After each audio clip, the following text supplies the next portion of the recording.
It's a great story. It's been interpreted a lot of different ways. Well, it has really good lessons to it. There's this one girl that he was truly in love with. Her name was Isabel. Everything that led up to him was cold. He was a cold person.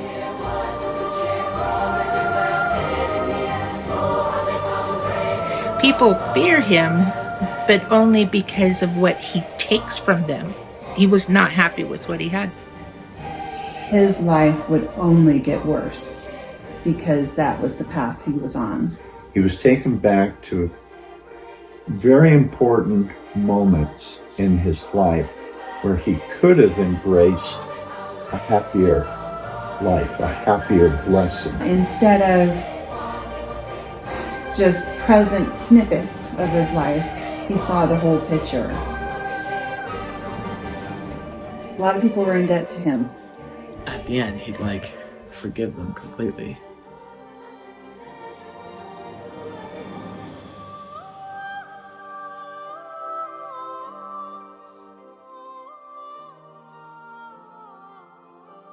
Scrooge was mean. Scrooge, who at first is a very greedy and selfish person. A grumpy old guy. He's a selfish man. He's rich and he doesn't care about anyone else. He doesn't care about anybody. He hates people. He hates everybody. He hates Amen. Jesus. He hates people and he only cares about Money. He hated Christmas. He doesn't like Christmas at all. Because he doesn't like giving at all, and that's what Christmas is centered on. His nephew says you should take the day off, and no, we gotta work. Money, because all he cares about is money. Jacob Marley was bad like Scrooge too. He kind of followed the same path as Scrooge did, and except he died and actually got punished for his deeds, and so he was warning him. He said, be good or else you'd go to hell. Don't do what I did. Here's your opportunity to change. Jacob is there to warn Ebenezer Scrooge of the chains that we forge in life. Each bad thing is one link. Christmas Eve, he was visited by 3 spirits. Christmas past, Christmas present, Christmas future. Christmas past is ripping off the scab. The pain was really great inside because he did remember being happy. He did remember what love felt like. And he did remember his choices. He went back to see his old girlfriend, who's played by Daisy Duck. She felt left out because Scrooge wasn't really caring for her. He was more about his job and getting money. They got engaged, but he kept putting off the wedding because he said he never had time. He was too busy counting his gold. He visited his assistant's house by looking through the window. And he sees that they're so happy even though they have nothing. Tiny Tim was really sick, but they were still thankful and happier than he was. He sees that and he's wondering, how are they happy if they have nothing? He sees their humble abode. They don't have that much, but what he really focuses in on is the spirit of Christmas, the spirit of giving, the spirit of family. And in such a short amount of time, he got really attached to this small little boy. Yeah, so he kind of felt bad for Tiny Tim. He fears the ghost of Christmas future because he's afraid of what's coming. Probably the biggest emotional blow for him is when it was confirmed for him that there's an empty stool in the Cratchit's house. He takes him to a graveyard, and then he shows him that little Timmy is dead. He went to the graveyard, and first he saw Bob Cratchit's son's grave. He also saw his own grave, and that a bunch of people were stealing his stuff. when he realizes, as he stands before his grave, that no one cared for him. He died, but everybody was happy that he died. Nobody's going to care about him and all the things that he's done and all the money that he's had. None of that matters. That's when he realized my life meant nothing.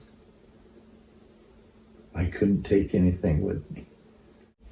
He decided that he had to change, and because of change, he developed happiness and joy. He realizes that he can be happy and the future is not set. Then he said, I will give it my all. He's excited that he has a chance to change and that he's determined not to be the person he was before. I am going to be the best person I can with what time I have left. It wasn't too late. So he said, okay, I'm going to live my life to the fullest and be the best person I can be right now because I have a second chance. He basically threw off the chains. He threw off those attitudes. He threw off those values that placed humans way below his financial status or his material wealth. Round upside down. He runs out. He's gathering all the gifts and gathering the meal for this family.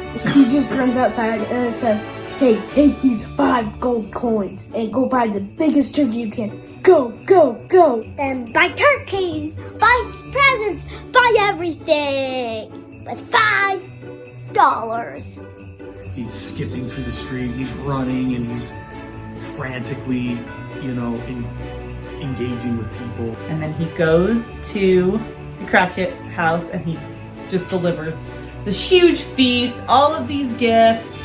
And I just remember Tiny Tim says, God bless us, everyone. He goes out and he gives money to people, and he goes to his nephew, who is Donald Duck. He shared his wealth. He gave it all away. He literally gave it away because, one, he wasn't even using it. And then he finds the mole and the dog who are not begging, they were asking for stuff for the poor. And he goes and he fills the mole's pants with gold. I like life, life likes me. In the end, he showed how kind he could really be. Shows that it is possible to change. But you also shouldn't wait for 3 ghosts to show up in the middle of the night for that change. You can choose to be sad all your life, or you can choose to be happy all your life. Walk in somebody else's shoes. Understand what they're going through, and try to feel what they're feeling. It's a lot of empathy that you need to develop and understanding. Don't let a moment pass by that you could do something for someone. What do you admire about Scrooge? That he changed. That he didn't wallow in his misery. He was actually wanting to change to get out of it. You have to want to get out of your situation and not procrastinate it. That money and things are not so important or more important than family and relationships and people that care about you, because those are the things that will last forever. Money comes and goes, but family and friends and the spirit of Christmas is what's important. That it's never too late to change your future. Get out of your own world and into somebody else's. Step out of your own miseries and everything else and think about what's happening to them. It's all empathy, it's all love, it's all charity. That's the only thing that's going to make a difference in your own life.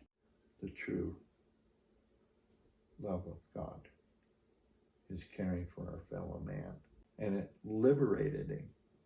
he began to see how he could bring joy, and giving to others would in return amplify his joy. And I suspect there's a little Scrooge in all of us that we should be very, very careful of and get rid of, if at all possible. Definitely celebrate Christmas every day if you can.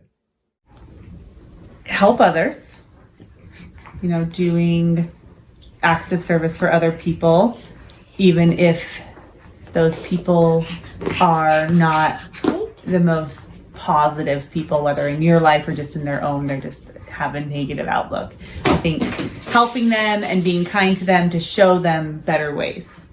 I admire his ability to change, because that's a really difficult thing. It's a chance to self-evaluate on what levels of Scrooge are you at, because you're content and you don't see the folly in your ways. Self-reflection or going deep inside is hard. It's not comfortable. It's a lot of times you realize things about yourself that you were hoping weren't true, but then you see that and you go, I have a lot of work to do and a lot of people to apologize to. No matter what's happened in the past, you can change what's going to happen. The story shows us that we have limited time to actually make a difference. This story is all about, what do you choose today? It reminds me to look outward instead of inward and make more of an effort to serve people. The scriptures teach about men and women needing to be reborn, a spiritual rebirth, so to speak. And that's what Ebenezer Scrooge experienced. It shows us that even the most awful, bitter human beings need to experience that rebirth so that they can do good things. Essentially, what the second spirit was showing him was that his choices and his actions in life affected other people. And he was showing him how it affected people. That you think what you do is just affects you, but it really is a domino effect. And that's such an important part of the human experience, of kind of hitting that rock bottom, so to speak, or feeling that really deep darkness so that we reach out for the Savior, reach out for those sources of light and the sources of good. And that's what Scrooge did. He begged and pleaded for a second chance. And we do too. We all beg and plead for second chances. We get way more than we deserve, I'm sure. God allows us to experience what he feels for his children when we are in his service. It seems like such a dark, gloomy movie. And then at the end, it's like, it just explodes with light and laughter and fun. And you just kind of want to get up and go visit someone, go give someone a hug, go do something for someone else. Seeing Bob Cratchit and his family on Christmas Eve and how they chose to be happy with their circumstances and not give energy towards who they could blame for their circumstances. I admire that. It was terrifying. I think it was an awakening for him. It really doesn't matter in life what happened to you that hurt or painful. It's all about your perspective to make things better for you and everyone around you. He gave of himself. He gave of his money, the things that he had. I think we all have a level of Scrooge in us where we are content with where we are, with how we treat people. At the end, he goes through and he mends those relationships, and he makes it apparent, and that he goes out of his way to fix it with his nephew and with his the charities and everyone around him. His employees and his with Bob Cratchit, he rights his wrongs. We get so caught up into the worldly things, the worldly activities, and I think that it takes it away from the true meaning of Christmas, which is the love and relationships that you have with family, friends, and those around you. Is raise your hand if you've seen the movie. Ooh, good job. What do you know of A Christmas Carol? Absolutely nothing. We're going to talk about A Christmas Carol. Do you know that story? Which one? A Christmas Carol.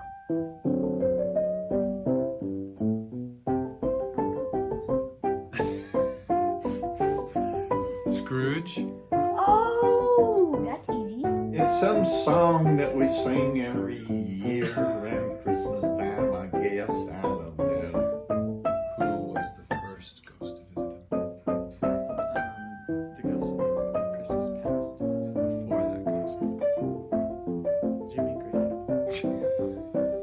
Cricket. Remember that we can be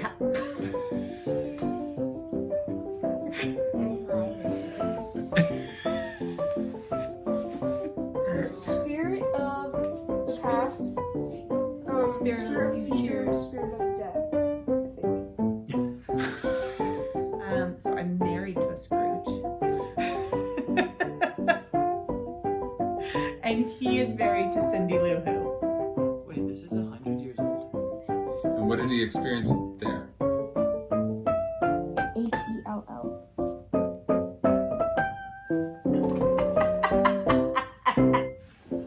For Spirit to Come, his uncle, friend, cousin, I think. I think it's Christmas Eve at the time. No, it's the day before Christmas Eve, I think. Oh, okay. Well, I can continue to hate Christmas, so that'll do it. That's gonna be in the end. Jack, Taysom, we're not talking about the Grinch. Should we do an interview on the Grinch movie next? So what's the name of this movie again? Maybe we should go see it.